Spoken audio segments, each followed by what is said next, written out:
La proposition va assurément faire débat en Suisse. Une commission fédérale veut un congé parental de 38 semaines. Selon les experts de cette commission, de récentes études scientifiques le démontrent, un tel congé à répartir entre les parents est positif pour la famille et même pour l'économie. David Berger. Le papa, c'est Pierre, et dans ses bras, c'est Mathilde. Il travaille à la ville de Neuchâtel, qui octroie 20 jours de congé à ses employés devenus pères. C'est qui ça? Waouh, waouh, waouh, le chien.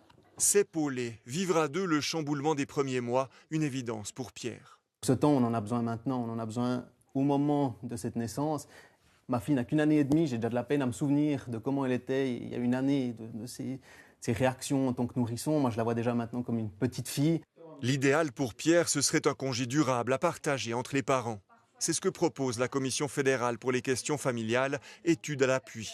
38 semaines de congé parental, avec un minimum de 14 semaines pour la mère et de 8 pour le père. À eux de se répartir les autres 16 semaines. Pour la santé et le développement de l'enfant, pour la santé et la possibilité de la mère de s'impliquer davantage dans le travail, et aussi au niveau de l'économie, on aurait vraiment des retombées et un rôle du père qui serait beaucoup plus affirmé.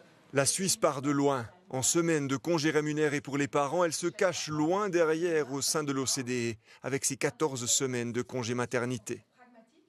Dans son entreprise, Jean-Marc Probst a introduit 10 jours de congé pour les jeunes papas. Pour lui, on devrait laisser le choix au patron.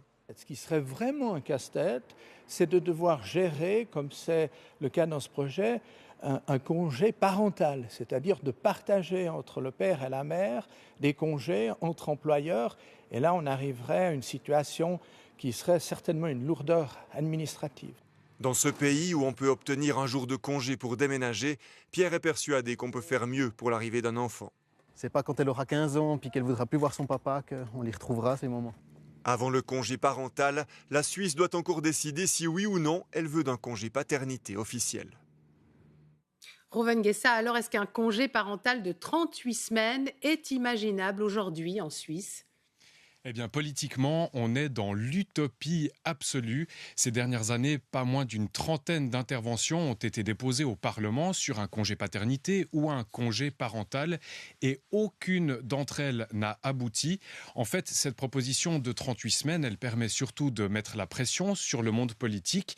Pas plus tard que mardi prochain, la commission compétente du Conseil des États va débattre d'un congé paternité et de l'initiative qui demande 4 semaines pour les pères, un texte sur lequel les Suisses devront se prononcer.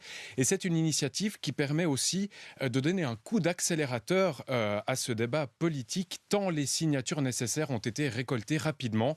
Voilà qui montre tout l'engouement du citoyen pour un congé paternité. Mais le monde politique est un peu plus frileux. Il songe à un contre-projet pour diviser la poire en deux. On passerait de 4 semaines, comme le demande l'initiative, à 2 semaines. Ou alors, il est également question d'un congé parental de 16 semaines. Vous le voyez, on est loin de ces 38 semaines proposées aujourd'hui. Mais une chose est sûre, l'idée d'un congé paternité fait son chemin en Suisse, lentement, mais sûrement. La Suisse, un pays où les projets de société mettent parfois du temps à se concrétiser. Merci beaucoup, Rovane.